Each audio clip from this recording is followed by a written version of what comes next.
naman ba? Tila ang Pasko ngayon ay hindi masigla. Siguro ito ang paraan niya para magnilay-nilay tayo sa isa't isa. Makinig ka. Check. Yeah. Nasteral Rayson.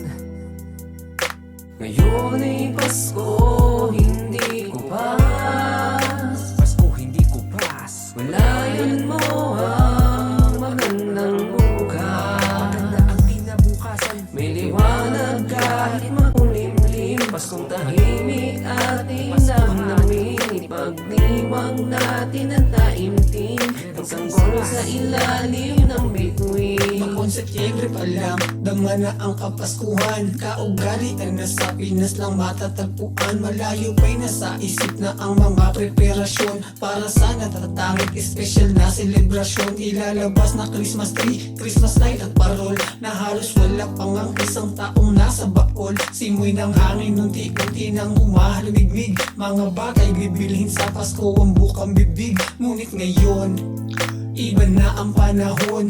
Ang buhay sa ating bayan pabaon ng pabaon. Napauna ang tao sa paghabol ng salapi. Pagtakas ng bilihin ay di naman nagagapi. Ang dami ng unos dahil sa nagbabagong klima. Sabayan pa ng mga bistadong baya sa sistema. Henerasyon ngayon alam pa ba ang tunay na Pasko? Kung takbo ng mundong ito ay tila hindi na wasto.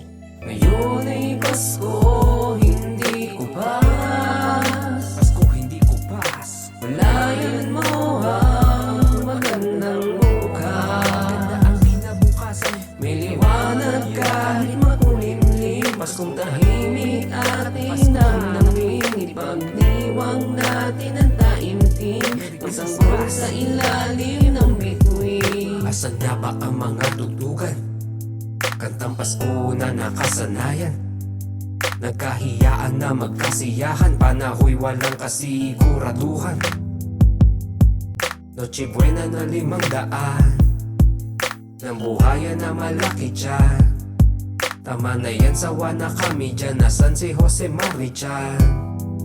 Kahit meron pang palamuti, ang hirap pa rin ang ngumiti. Huwag sana tayo magpapagapi sa sakuna at bighati. Manalig ka lang sa Diyos Ama, siya lang dapat ang nauuna. Pagmamahalan ay iduplika, isang tabi mo ang politika. Sa Pasko sana ay magkumbina ang kulay berde at kulay pula.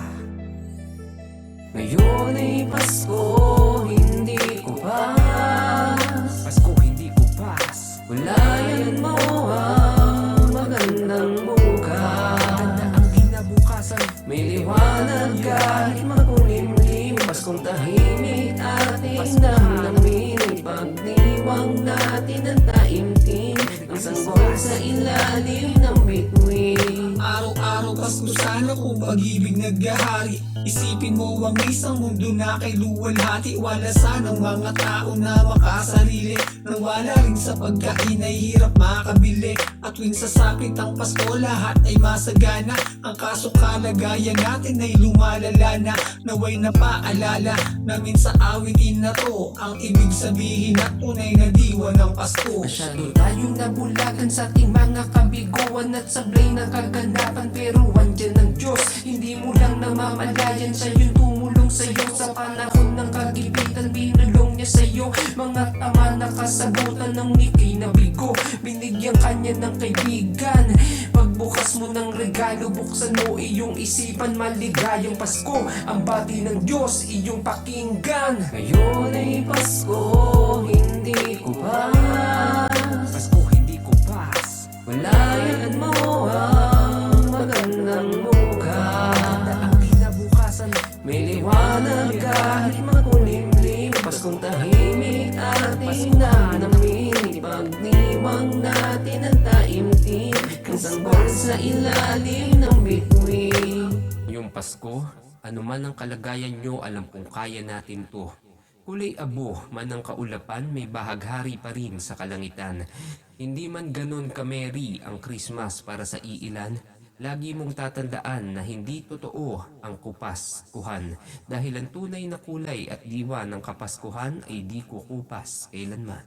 Merry Christmas everyone!